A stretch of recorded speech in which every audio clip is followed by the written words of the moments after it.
성가대 찬양 감사합니다. 우리 주 하나님께서 받으신 줄로 믿습니다.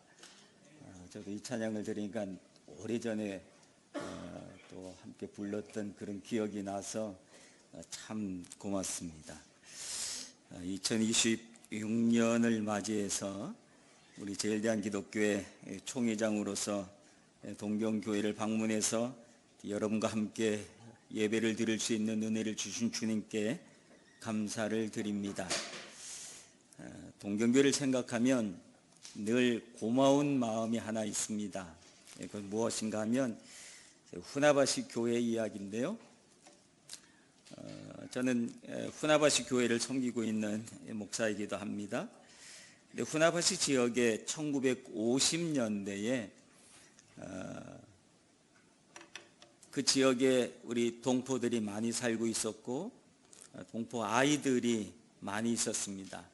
부모님들은 다 일하러 가고 아이들은 길거리에서 그냥 돌보지도 못하고 그러고 있는데 그때 동경교회에서 교회학교 선생님을 우리 후나바시 지역에 파견을 보내줬습니다. 그래서 교회학교 선생님들이 후나바시 지역에 와서 길거리에서 놀고 있는 어린아이들을 모아서 그리고 공부를 시켜주고 그 공부를 시켜준 것이 계기가 되어서 그 부모님들이 전도가 되어지고 그래서 그것이 교회 출발점이 되었습니다. 그런 생각을 하면 늘 동경교회를 향해서 고마운 마음, 우리 교회를 시작할 수 있도록 도와준 그 고마운 마음이 늘 있어서 저는 우리 교회 창립 예배가 있을 때마다 새로운 교인들이 또 있고 막 여럿 있고 또 교회가 어떻게 시작되는지를 모르는 이들이 많기 때문에 늘 그 이야기를 합니다. 우리 후나바시 교회는 이렇게 시작이 되었습니다 라고 이야기할 때 반드시 등장하는 것이 우리 동경교회 이야기가 등장하지 않을 수가 없습니다. 그렇게 시작되었던 교회가 올해 74주년을 맞이하게 됩니다. 동경교회는 그렇게 해서 많은 지역의 교회들이 출발할 수 있도록 또 직접적으로 또는 간접적으로 많은 도움을 주었던 그런 교회입니다. 그러므로 그런 교회를 섬기고 있는 여러분들께 진심으로 감사의 마음을 드립니다. 고맙습니다.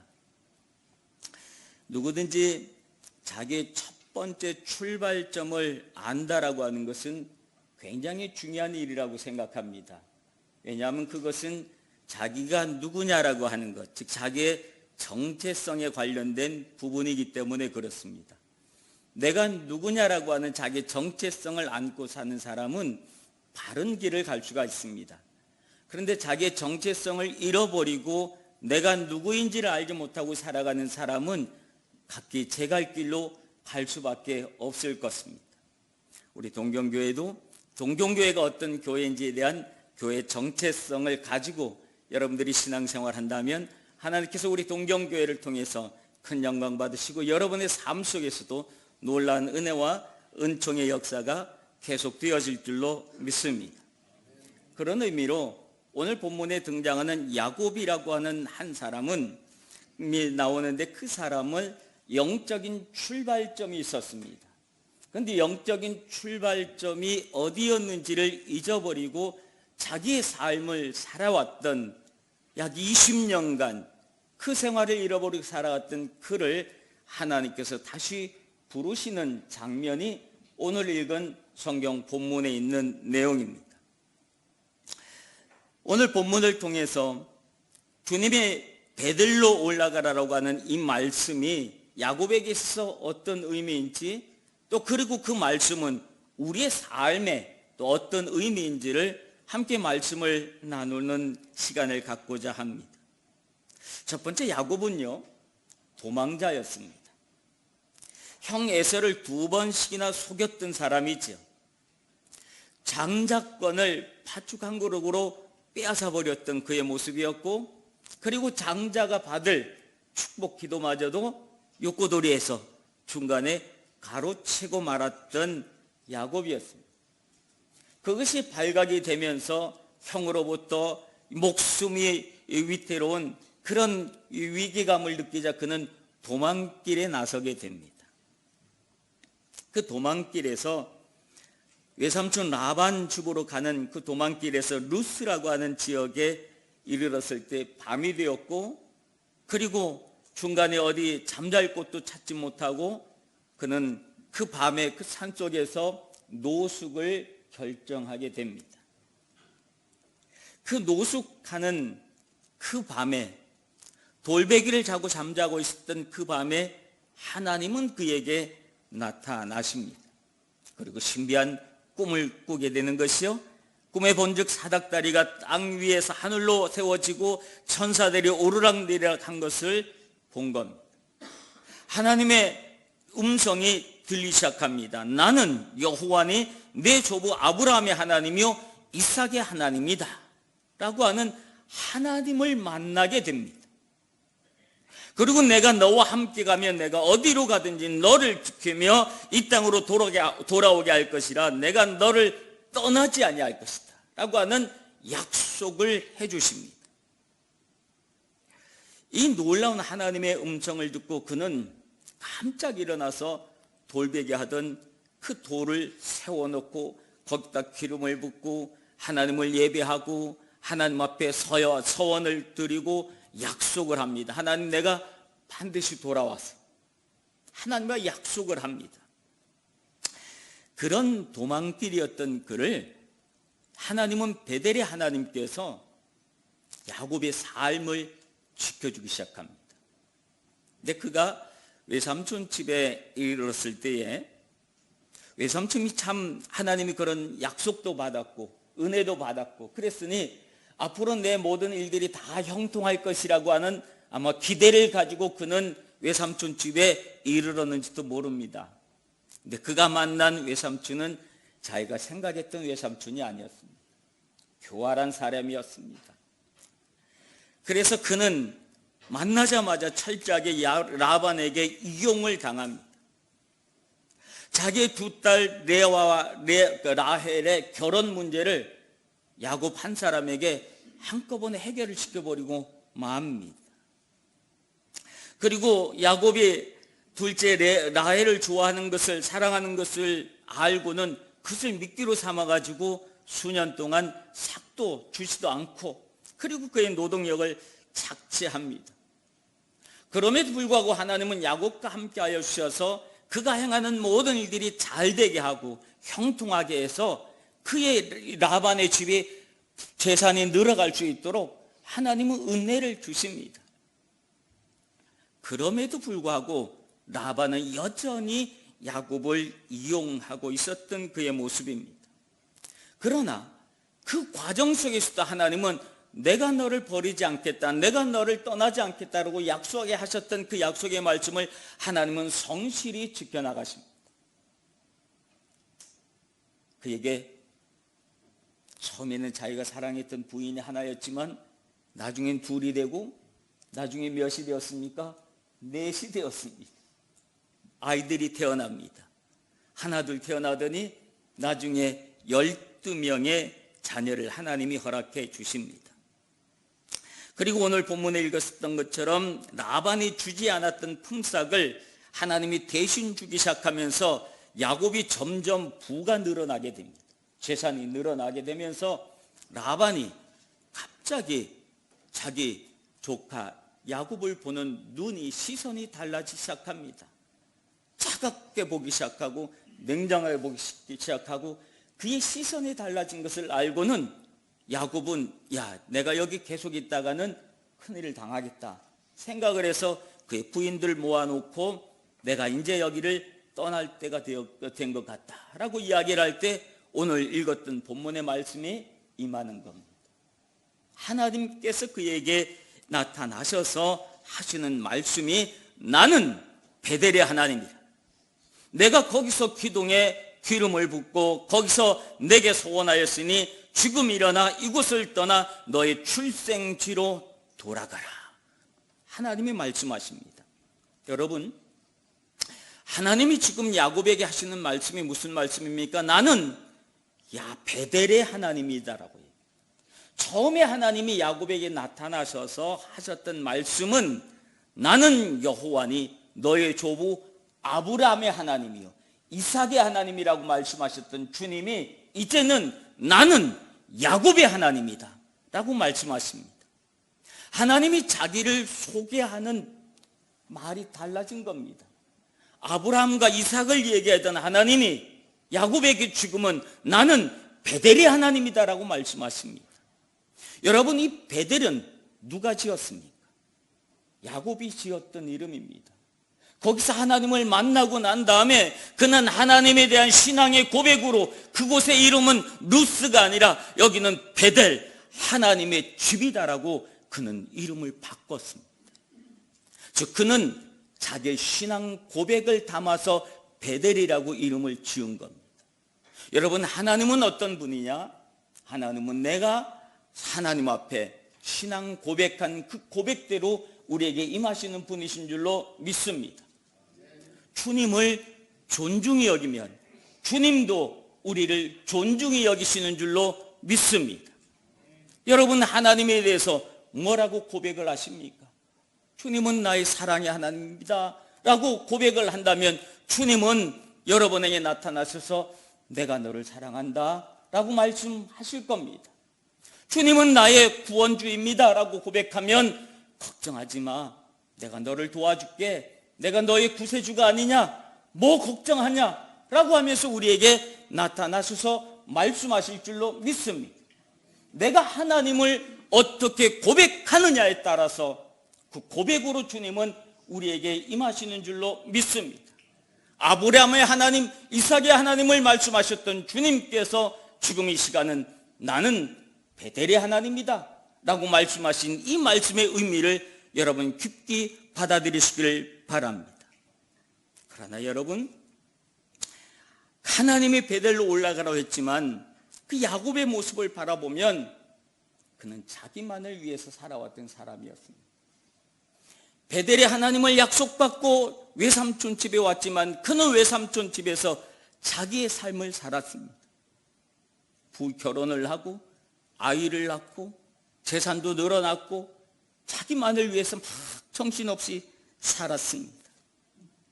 근데 여러분, 그가 행복했을까요? 겉으로 보기에는 어떻습니까? 야, 부인이 넷이야. 애들이 12씩이나 돼. 돈도 얼마나 많은지 몰라. 겉으로 보기에 야곱은 성공한 모습이었을 겁니다. 근데 야곱이 행복했을까요? 4명의 부인의 눈치를 보면서 그는 얼마나 고민되었을까요? 매일같이 부인들의 얼굴을 보는 겁니다. 얼굴색을 보고 눈치를 살피고 내가 어떻게 해야지 바란스를 맞출 수 있을까? 12명의 아들들이 있지만 엄마가 다 달라요. 엄마가 다 다른 아들들이 사이가 좋았을까요? 사이좋게 그들이 형제라고 생각하면서 살았을까요? 아이들도 서로들 신경전, 아이들도 서로들 예민하고 자식 키우면서 기쁨을 얼마나 누리면서 야곱이 살아왔을까? 20년간 그는 4부인과 12아들 가운데 틈에 끼어서 이리도 못하고 저리도 못하고 이 사람 눈치 보다 보면 또 저 사람이 걸리고 저 사람 신경 쓰다 보면 이쪽에서 또 마음이 걸리고 그랬던 삶을 살았던 야곱의 삶이 행복했을까요? 베델을 잊어버리고 살았던 삶이 그런 겁니다. 여러분, 우리가 베델을 잃어버리고 살아가면 우리의 삶도 겉으로 보기에는 행복한 것 같고 남들이 보기에는 성공한 것 같고 그렇게 보일지 모르지만 가운데 서 있는 나 자신은 어떤가요? 늘 외롭고 힘들지 않았습니까? 괴로웠지 않았습니까? 고독했지 않습니까?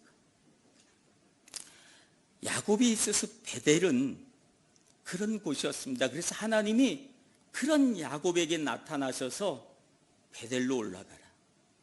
다시 베델로 올라가라. 주님은 그렇게 말씀하신 줄로 믿습니다.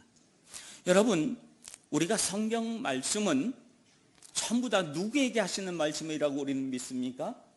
하나님의 말씀은 이 말씀은 김집사 들으라고 하는 얘기야, 이 말씀은 박집사 들으라고 하는 얘기야. 우리가 성경을 그렇게 읽지 않습니다. 그렇죠? 하나님의 말씀은 전부 다 나에게 하시는 말씀으로 우리가 아멘하는 줄로 믿습니다. 그렇다면 베델로 올라가라고 하는 이 말씀도 우리는 나에게 들리는 하나님의 음성으로 우리가 아멘해야 할 줄로 믿습니다. 베델은 그런 겁니다. 야곱에게 있어서 베델은 그 외로운 밤에, 무서웠던 밤에, 짐승들의 울음소리가 들리는 그 밤에 노숙하면서 쭈그리고 누워서 자던 그에게 하나님이 나타나셨고 약속을 해주셨고 꿈을 주셨고 비전을 허락하여 주시고 확신을 주셨던, 하나님을 만났던, 그래서 이곳은 루스가 아니라 베델이라고 이름 지었던 그곳이 베델인 것처럼 우리에게 있어도 여러분에게 있어서도 베델은 있습니다. 어디일까요? 내가 하나님을 만났던 그 자리가 여러분의 베델인 줄로 믿습니다. 외로운 밤에, 힘겨운 밤에 혼자서 주님 앞에 무릎 꿇고 하나님, 날 좀 도와주세요. 나 이제부터 새로운 일을 시작해야 되는데 뭘 어떻게 해야 될지 모르겠어요. 하나님 앞에 눈물 흘리고 기도할 때 하나님이 여러분에게 나타나 주시고 임해 주셔서 걱정하지 마, 괜찮아, 다 잘 될 거야, 내가 너를 도와줄 거야, 내가 너를 밀어줄 거야, 염려하지 마, 내가 있잖아. 여러분, 이런 신앙의 경험이 있으십니까? 그곳이 베델입니다. 내가 하나님을 만났던 경험과 그 자리, 엎드려서 하나님 앞에 눈물 흘며 기도했던 그 자리가 우리에게 있어서 베델인 줄로 믿습니다. 그러므로 베델로 올라가라고 하는 말씀은 그때 그 장소로 가라고 하는 말씀이 아니라 그때의 마음으로, 믿음으로, 신앙으로 돌아가라고 하는 말씀인 줄로 믿습니다. 요한계시록 2장에 보면 예배소 교회 이야기가 나옵니다. 예배소 교회는 굉장히 훌륭한 교회였습니다. 하나님을 사랑했고 또 하나님 앞에 열심을 다했던 교회였습니다. 칭찬받을 것이 많았던 교회였습니다. 그런데 하나님은 그 예배소 교회에 아주 엄격한 말씀을 해주십니다. 그 말씀이 무엇입니까? 너의 첫사랑을 버렸다 라고 하는 말씀을 해주십니다. 첫사랑을 버렸다고 하는 말은 그 교회에 그 사랑이 있었다는 이야기예요. 예배소 교회는 사랑에 충만한 교회였습니다. 얼마나 좋은 교회인지 몰라요. 그래서 누가 들어오면 어서 오세요, 형제님, 자매님 환영합니다 하면서 받아들였던 그 교회입니다. 교회는 사람들이 들어올 때마다 사랑이 많았기 때문에 얼마나 좋은지 몰랐어요. 그런데 어느 순간 교회가 이상해지는 겁니다. 왜냐하면 누구든지 환영하고 다 받아들였더니 교회 안에 문제가 하나 생긴 거예요. 무슨 문제가 생겼냐 하면 그때 당시 에베소 지역에 유행하고 있었던 이단들이 들어오기 시작한 거예요.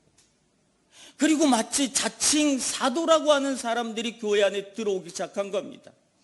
그래서 내가 사도인데, 내가 하나님으로부터 말씀을 들었는데, 꿈에 나에게 말씀해 주셨는데 너희들 이러면 안 된대. 그래서 그런 말들을 교회에서 막 하기 시작하는 거예요. 그러니 교회 중책들이 모여서, 교인들이 모여서 야, 이건 아니지 않냐? 야, 이렇게 되면 우리 교회 어떻게 되려고? 그러면서 이제부터는 사람 좀 가리자. 그 사람이 누구 들어오면 그 사람이 어떤 사람인지 좀 우리 알아보자. 그렇게 하면서 조금씩 그들은 사랑에서 멀어지기 시작한 겁니다. 너희 첫사랑을 버렸어. 주님, 우리가 얼마나 수고를 했는데요. 주님, 우리가 괜히 그런 게 아니고 교회를 지키려고 그랬습니다. 그 사람들 그대로 놔두면 교회가 무너뜨리는데, 교회를 흔들고 다니는데 놔두면 안 되잖아요. 안다. 주님은 말씀하세요. 안다. 그러나 너희는 첫사랑을 버렸다. 이야기해. 여러분, 교회에서 사랑처럼 중요한 게 없다. 왜? 하나님은 뭐니까? 사랑이시니까. 하나님이 사랑이신데 첫사랑을 잃어버렸다면 그 교회는 누가 없는 교회가 되고 마는 거예요? 하나님이 없는 교회가 되고 만다는 거예요.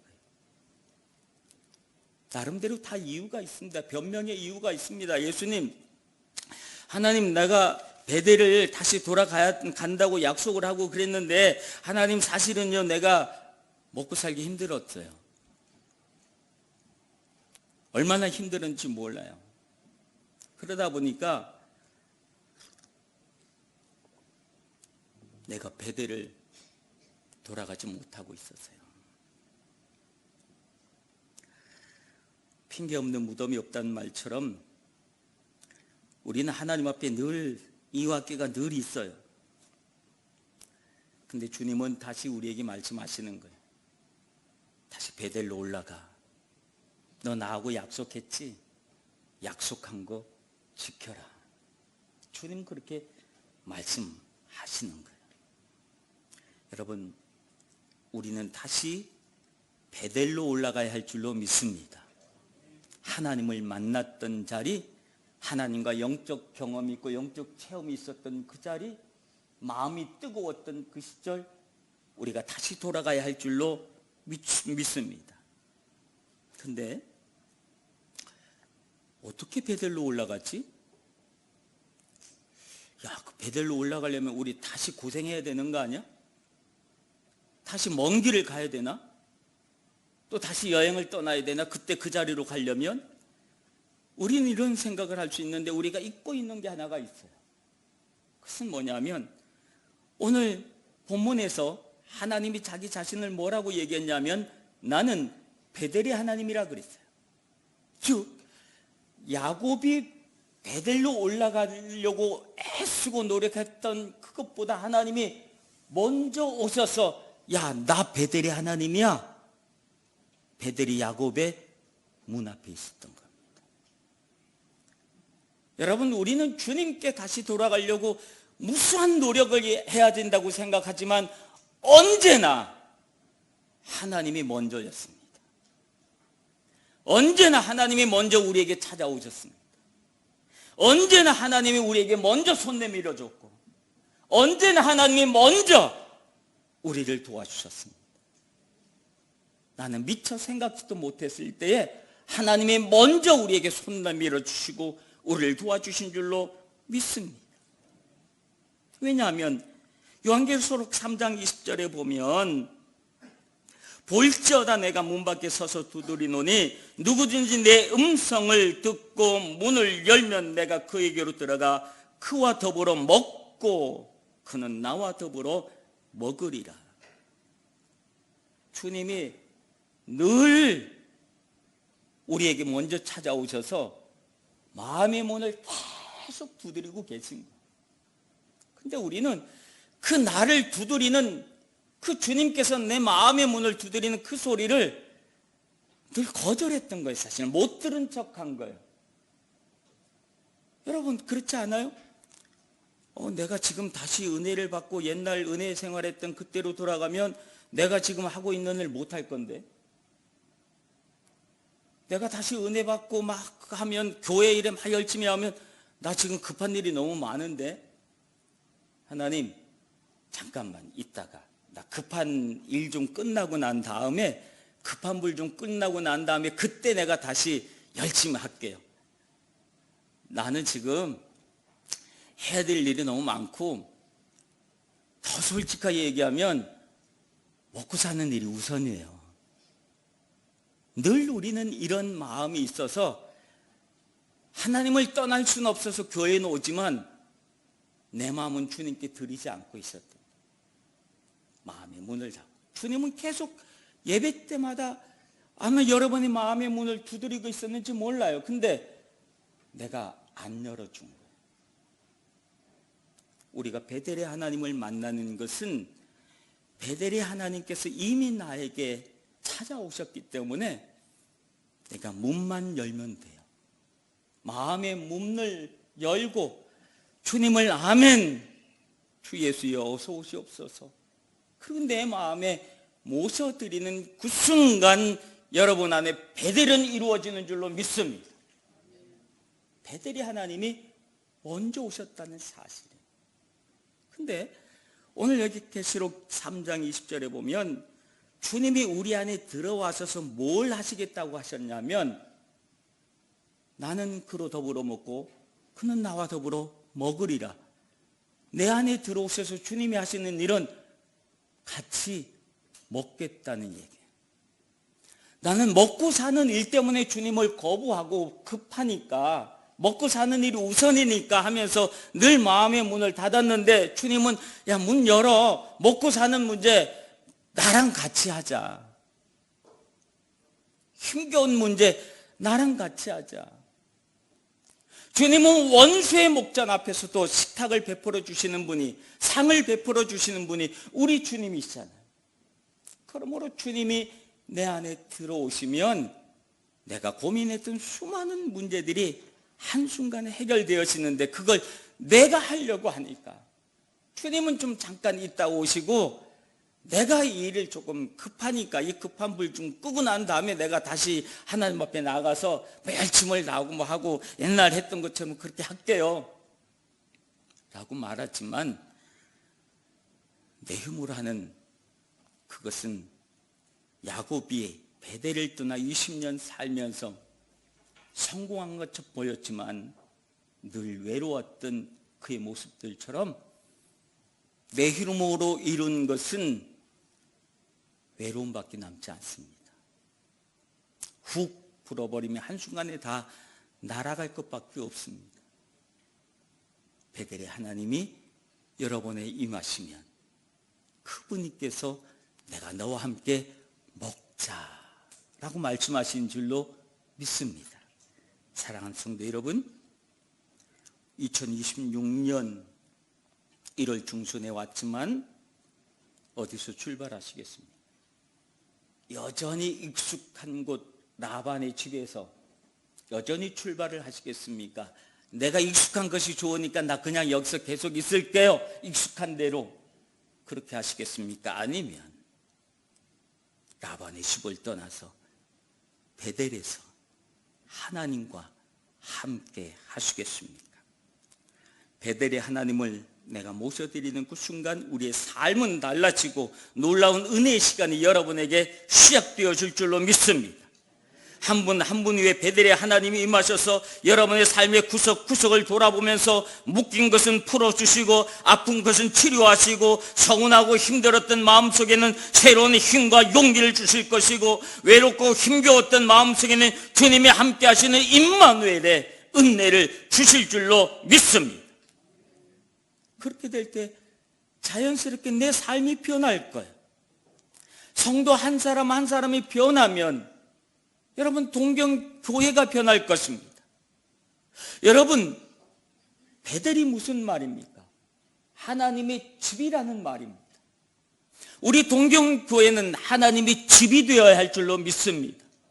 하나님의 집이면 그 속에만 들어가면 얼마나 행복하게요, 얼마나 살만하게요, 얼마나 은혜롭게요, 얼마나 감사하게요, 얼마나 행복하게요. 하나님의 집에 있는데 두려울 것이 뭐가 있고 겁날 것이 뭐가 있겠습니까? 바라기는 2026년 여러분의 온 삶 속에 베델의 은혜가 임하시길 주님의 이름으로 축원합니다. 기도하겠습니다. 바쁘게 정신없이 살다 보니 우리도 모르는 사이에 베델에서 너무 멀리 떨어진 삶을 살아왔습니다. 이제 야곱을 다시 베델로 불러 올리셨던 것처럼 우리도 다시 우리의 베델의 자리로 올라가는 모든 성도들이 되게 하여 주시옵소서. 그래서 그 베델에서 하나님께 영광을 돌리며 주님을 예배하는 예배자로의 삶을 살게 하여 주시옵소서. 예수님 이름으로 기도하옵나이다. 아멘.